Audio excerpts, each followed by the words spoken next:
వెంటనే సామాజిక న్యాయం అనగానే అగ్రవర్ణాలకు వ్యతిరేకం అనుకుంటారు.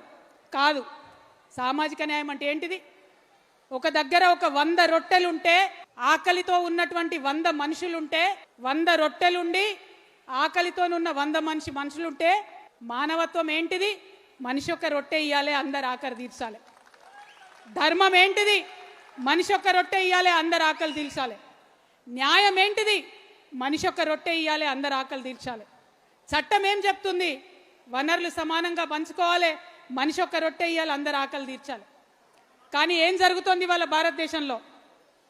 100 రొట్టెలున్నాయి, ఆకలితో నుండే 100 మనుషులు ఉన్నారు.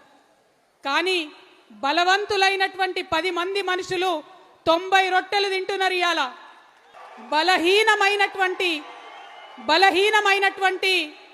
90 మంది మనుషులు 10 రొట్టెలు పంచుకొని తినే దుస్థితిలో ఉన్నారు ఈరోజు. ఇది న్యాయమా? ఇది ధర్మమా? ఒక్కసారి అగ్రవర్ణాల్లో ఉండేటటువంటి మా మిత్రులందరూ కూడా ఆలోచన చేయాలని వినమ్రంగా చేతులు జోడించి నేను కోరుతా ఉన్నాను.